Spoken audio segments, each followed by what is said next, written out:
देखिए नादिया, हम ये समझते हैं बहैसियत सबसे बड़ी सियासी और जमहूरी जमात के कि हमें उन तमाम सियासी जमहूरी क़ुव्वतों को साथ लेके चलना है जो इस मुल्क में एक चेंज लाना चाहती हैं, आवाम के मसाइल की हल की जानिब जाना चाहती हैं, चाहे उसमें मुत्तहिदा कौमी मूवमेंट हो, ANP हो, काफ लीग हो, दीगर जमातें हों। ये बिल्कुल सही बात है कि हम सदर साहब खुद 9-0 चल के गए और जब वो चल के गए तो ये फ़ैसला करके गए थे कि आइंदा आने वाले दिनों में अब हमें इनके साथ चलना है, इनको साथ लेके चलना है। देखिए बात यह है कि आपको हर किसी के मैंडेट को तस्लीम करना पड़ेगा। बात यह है कि इनका एक मैंडेट है कराची में, इनका एक मैंडेट है सिंध के अंदर, और अगर हमें सिंध के मसाइल भी हल करने हैं, अगर हमें कराची के मसाइल भी हल करने हैं, तो जो स्टेक होल्डर्स हैं उनको हमने साथ मिला के चलना है। ठीक है, अपोजिशन में रह के भी ये किरदार अपना अदा कर सकते हैं। हम अपोजिशन में रह के पंजाब में अपना किरदार अदा कर रहे हैं, भी रहेंगे, लेकिन जमहूरियत को डिरेल नहीं होने देंगे। देखिए आप जब हुकूमत में होते हैं ना, let's be very honest and very Frank and very candid, जब आप हुकूमत में होते हैं ना, जब आप ट्रेजरी बेंचेस पे होते हैं तो आप बेहतर मसाइल की हल की जाने पॉलिसीज़ भी बना सकते हैं और आप उनकी इम्प्लीमेंटेशन में भी किरदार अदा कर सकते हैं। ऑपोजिशन में बैठ के क्या होता है, आप ज़्यादा शोर मचाएंगे, हुकूमत को तंबीह करते रहेंगे, हुकूमत कहते रहेंगे ये गलत है, ये गलत है। ऑपोजिशन में देखें, ये आपस में इत्तेहादियों में ये उतार चढ़ाव रहता है और रहेगा। मैं ये नहीं कहूँगी ये वाहिद इत्तेहादी है। में कैसे बताएगा नहीं, नहीं, ये तो वाहिद इत्तेहादी है ना जिसमें उतार चढ़ाव है। मुझे बताएं और किस पार्टी में उतार चढ़ाव है? आप कैसे बताएंगे कि हम हुकूमत में रहें या अपोजिशन में रहें? हम आप दोनों वाली बात पाकिस्तान का media political party third party को लेते हैं, थर्ड पार्टी को लेते हैं। ANP के बशीर जान साहब ने हमें ज्वाइन किया। अस्सलाम वालेकुम बशीर जान साहब। बशीर जान साहब, मैं आपके कमेंट जानना चाहूंगी क्योंकि हम जब ये बात कर रहे हैं कि वो क्या आखिर चीज़ है, की कमज़ोरी है, मुत्तहिदा की कोई ख्वाहिश है, मुत्तहिदा की कोई मजबूरी है जो बार बार उसको हुकूमत से इत्तेहाद करने की जानिब ले आती है, उसको धकेल देती है। ख्वाजा साहब मेरे साथ बैठे हैं, ख्वाजा साहब उनसे बात की है, शर्मिला फारूकी साहब से बात की है, मुझे मेरे सवाल का जवाब नहीं मिला। आप क्या कहते हैं, आपकी ऑब्जर्वेशन क्या है? देखिए, मैं इस बारे में क्या कहूँगा, ख्वाजा ज़फ़र साहब बैठे हैं, वो ही बताएंगे कि उनके क्या मसले। बहरहाल इसमें तो मैं कुछ नहीं कह सकता हूँ, वो आपके करीब बैठे हैं, आप उनसे पूछ ले। नहीं, उनसे तो पूछ रही हूँ, जवाब नहीं मिल रहा। लेकिन जवाब नहीं मिल रहा। आप इत्तेहादी हैं ना? उनकी जवाब मैं नहीं दे सकता। MQM का जवाब ANP से पूछें, फिर ANP का जवाब मुझसे पूछेंगे तो आप कोई और सवाल करें, ये जवाब मैं कैसे दूंगा? अच्छा चले हम आ जाते हैं। ठीक है, इत्तेहाद तो आनी है जानी है, MQM अब तो हम आदी हो चुके हैं, अब तो शायद बड़ी खबर भी नहीं है कि हुकूमत में MQM वापस आ गई, हुकूमत से MQM वापस। ये सबसे बड़ा मसला आपका।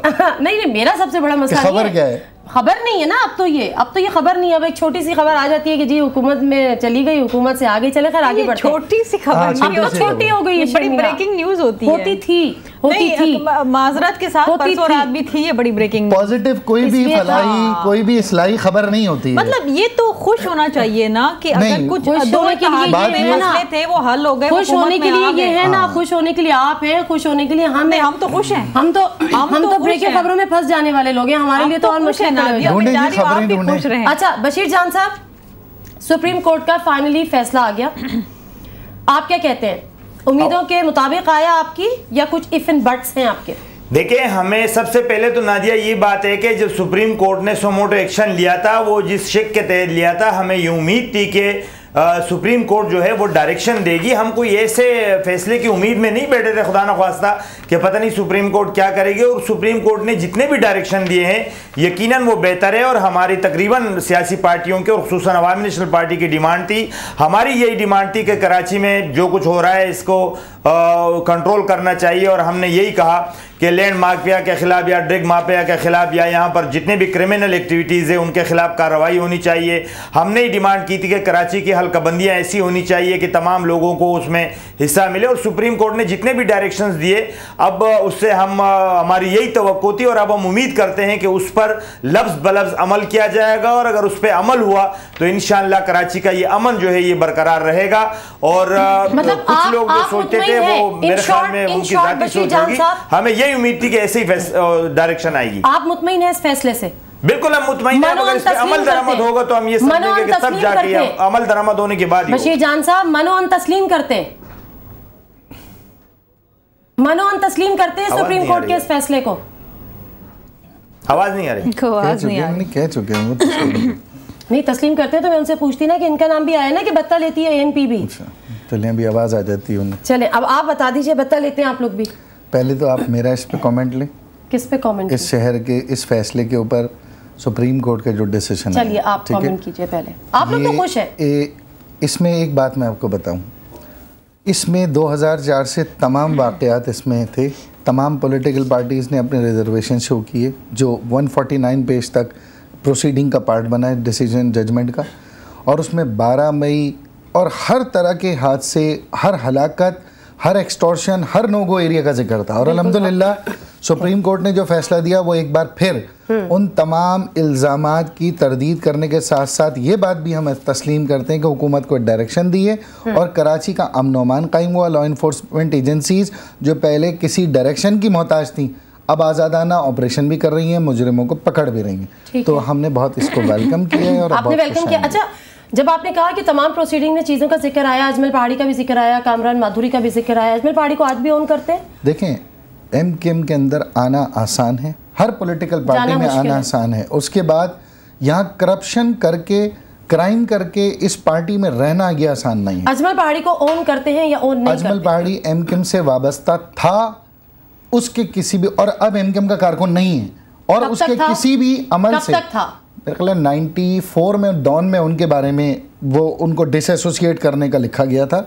उनकी 1994 में आपने उसको डिसएसोसिएट डॉन में कोट कर रहा हूँ, आप बताएं ना, आप बताएं ना मुझे। उसके बाद उनके किसी भी जराइम पेशा या उनसे मुंसलिक कोई भी जराइम पेशा एमकेएम के अंदर अगर मैं भी क्राइम करूंगा तो एमकेएम मुझे एक घंटे में डिसोन आपने कब किया? एमकेएम का कारकुन नहीं है वो, एमकेएम का कारकुन अदालत में पूरी प्रोसीडिंग में देख लें, एमकेएम के वकील ने उनको चलाएं जरा 10 दिन 15 दिन 10 से 15 दिन पहले मुस्तफा कमाल साहब का वो इंटरव्यू जिसमें वो ऑन करते हैं अजमल पहाड़ी को, चलाइए जरा वो क्लिप प्लीज। अजमल पहाड़ी का इतना चर्चा, इतने नाम, इतना मीडिया पे जिक्र, अजमल पहाड़ी की पार्टी से वाबस्तगी है क्या अभी भी? बिल्कुल है जी, बिल्कुल एमकेएम का कारकुन है, हम ओन करते हैं उसको। आप उसको ओन करते हैं? जी ओन करते हैं उसको। ओके,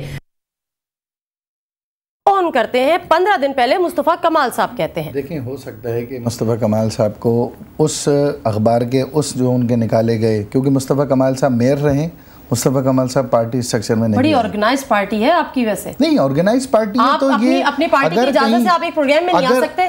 अगर पार्टी के दो नुमाइंदों में इख्तिलाफ है और हम इतने ऑर्गेनाइज हैं और कहीं हमारे में कोई अगर तफरीक है तो ये हमारा कसूर तो नहीं हुआ, ये एमकेएम का कसूर तो नहीं हुआ। इतने बेखबर कैसे रह सकते हैं मुस्तफा कमाल साहब? आप उन्हें ये बात कह रहे हैं, प्रेस कॉन्फ्रेंस में ये बात की थी? देखिए नहीं, प्रेस कॉन्फ्रेंस में ये बात नहीं की थी उन्होंने, ये उन्होंने बयान मैंने अभी सुना है। अच्छा चलिए, ये कह दिया। लेकिन देखिए, मैं आपको एक और बात बता रहा हूँ, जनरल बात कर रहा हूँ ना, उसकी प्रोसीडिंग हुई, सजा हुई, वकील भी खड़ा हुआ, एमकेएम ने कहीं स्टैंड नहीं लिया, किसी क्रिमिनल के पीछे नहीं है। अगर मेरी बात कंप्लीट करने दे, जुर्म साबित हो, मैं ये बात ही नहीं कर रही कि वो मुजरिम है या नहीं है, मैंने तो इस बात पे आई नहीं कि वो मुजरिम है या नहीं है, उसने कत्ल किए नहीं किए, मैं तो सिर्फ आपसे एक सवाल पूछ रही थी। अजमल पहाड़ी क्या साबिक वजीर आजम थे जिनका आप जिक्र कर रही हैं? मैंने सिर्फ ये पूछा, किस तनाजुर में पूछ रही हैं? या आपकी पार्टी के नहीं है? नहीं, हमारी पार्टी नहीं, आपकी पार्टी के मुस्तफा कमाल साहब कहते हैं। शर्मिला फारूकी साहबा, जो हमने सुप्रीम कोर्ट का डिसीजन देखा, उसमें जो हमने ये, अगर हम उसके कंक्लूजन पे जाएं तो हमारे सामने है कि ये हुकूमत का फेलियर है, वो सिंध हुकूमत का फेलियर है, वो वफाक हुकूमत का फेलियर है, और उसी के लिए सारी तमाम के तमाम डायरेक्शंस भी हैं। पहले अपने फेलियर पे कमेंट्स दे दीजिए कि आप इसको मानती हैं कि सुप्रीम कोर्ट के जो वर्डिक्ट आया कि वो फेलियर है, वो आपका फेलियर है, और जो डायरेक्शन दी हुई है उसमें कुछ नया नहीं है, आप लोगों को सब पता है, करेंगे अब फाइनली उस पर अमल? देखिए नादिया, आपने बड़ी अच्छी बात कही कि जो उसमें डायरेक्टिव्स दिए गए हैं वो हम सबको पता है कि कराची को डीवेपनाइज़ करना है, कराची पुलिस को डीपोलिटिसाइज़ करना है, जनाब आपने नोगो एरियाज़ ख़त्म करने, इसमें कोई नई चीज़ नहीं है, हमें पहले से मालूम थी। दूसरी हम चीज़ ये कि जो जजमेंट आप कह रहे हैं ना कि फ़ैसला आ गया, फ़ैसला आ गया, फ़ैसला आ गया, ये किसी केस का फ़ैसला नहीं है, ये कराची के हालात पे अगर आप इसको पूरा पढ़ें तो ये एक तबसरा है और उसमें कुछ डायरेक्शंस दी गई हैं। 149 सफ़े तक तो वो तमाम चीज़ें इसमें इनकॉर्पोरेट की गई हैं जो इन्होंने जाके कहीं, जो एनपी ने जाके कहीं, जो ना जाने कौन कौन सी पार्टियाँ, मुझे तो नाम भी नहीं याद है, जो सब ने एप्लीकेशन डाली, सबकी सुनी। आप जो बात कर रही हैं ना ये बात ज़रूर उसमें कही गई है कि जी ये सूबाई हुकूमत की जिम्मेदारी थी कि वो अपने लोगों की जान और माल की तहफ़्फ़ुज़ ना कर सके। ठीक है, मैं मुझे एक्चुअली बार बार ब्रेक का कहा जा रहा है। हाँ। मैं एक मुख्तसर सा ब्रेक लूँगी, वापस आते हैं ना, मुख्तसर सा ब्रेक लेते हैं, वापस आते हैं। बशीर जान साहब से भी हमारे अब ऑडियो क्लियर है, उनसे भी हम सवाल करेंगे। वो जो सवाल अधूरा रह गया था कि वो उसको मनोन तस्लीम करते हैं नहीं करते हैं, उस पर हम बात करेंगे। Stay with us.